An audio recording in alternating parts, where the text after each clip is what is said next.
The recent outrage over Battlefield 5, I believe, is just a simple miscommunication, and I don't believe you should boycott Battlefield 5. And let me start off by saying that one of the main things people are outraged about is the female soldier with a bionic arm in the first commercial that they really got to see of Battlefield 5. Now, I believe there is a portion of the gaming community that does have sexist views, and that is inspiring them to not want women in this game. But that's another issue. I don't think you should boycott Battlefield 5. People are outraged about the female soldier with a bionic arm in the commercial. They're outraged about the guy with the samurai sword in that same commercial. I believe that people would have been upset about a man with a bionic arm being the main character in that commercial, doing ridiculous stunts that don't feel like World War II combat. People don't want their games to remind them about the political movements that are tainted with overt aggression and polarizing views. And more to the point, Battlefield is appealing because it is visually impressive and fun, while also having the visual cues of World War II that people have come to know and respect as major components of the war from how they were shown the war as kids growing up and in history classes and things like that. For example, the American uniform, the Nazi uniform, the flags each country hoisted, the way their weapons looked and performed. And in Battlefield, that is sometimes very well shown visually. Maybe not realistically, but visually it looks great and it makes you feel like you're a part of World War II, even though the action is totally unrealistic. So Battlefield has never been a realistic simulation type game. There's no grunt work, there's no waiting around for orders, no taking cover for hours while having orders barked at you, no shoveling sand into sandbags, for example. What Battlefield is it's a fun-time toy soldier war game with good graphics that allows people to feel like they are in World War II because it has many of the visual cues and it has engaging gameplay. So, video games have been the target of demonization from news and institutions for a long time.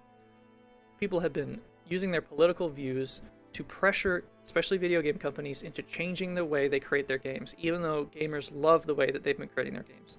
So they've been making them less violent, all these other things.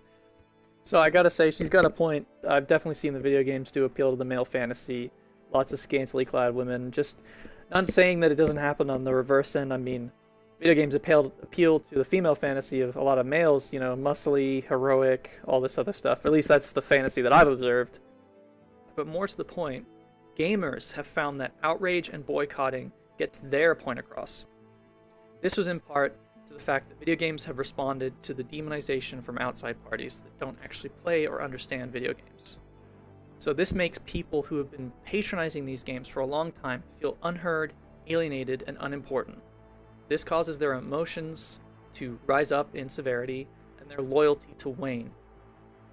These people grew up playing these games in series, so they buy the first one, they buy the second one, they buy the third one, and as they were doing that, they would have strong emotional attachments to them as they played them with their friends, had some really great memories, some really novel experiences.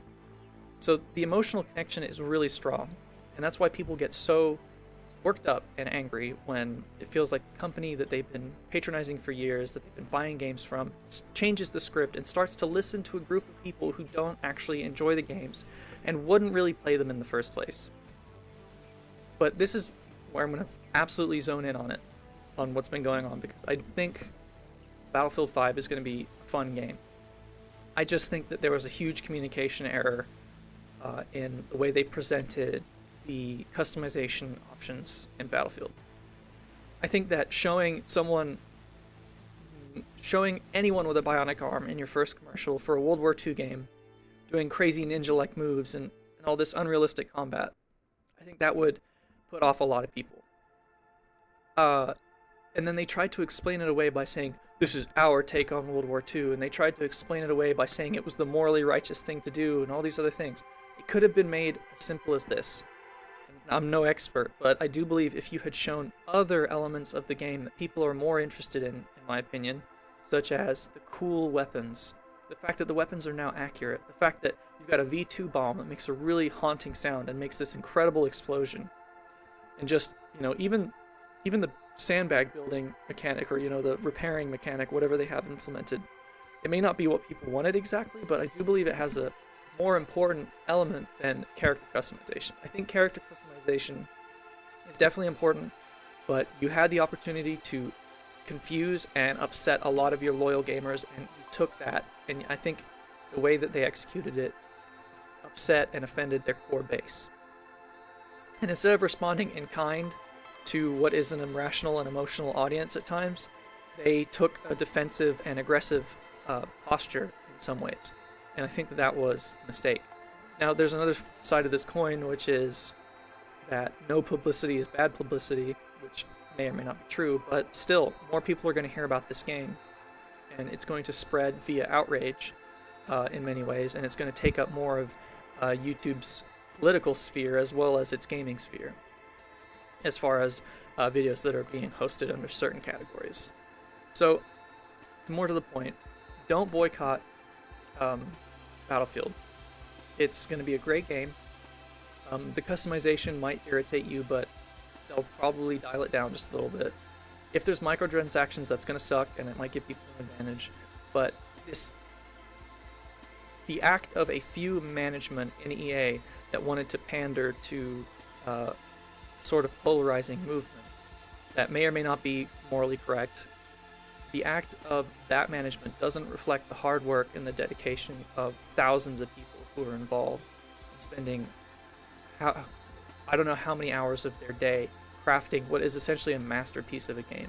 One of the best in its category, almost unmatched in its ability to visually represent incredible, visceral gaming experiences and have interesting gameplay.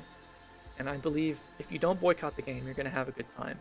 And try not to get too wrapped up in all this political stuff. It's just a character skin. This isn't a realistic game. It's not a realistic representation of World War II. World War II was a nightmare, and I'm sure anyone involved would not want to be involved with it anymore. What we're playing is a fun version of World War II with some of the cooler aspects of it, such as the period-specific clothing, weapons, and uniforms, and battlefields and stuff like that. But I don't boycott this game. It's going to be a great game, I believe. And if I'm wrong, you know, we'll learn that lesson. But thank you for watching.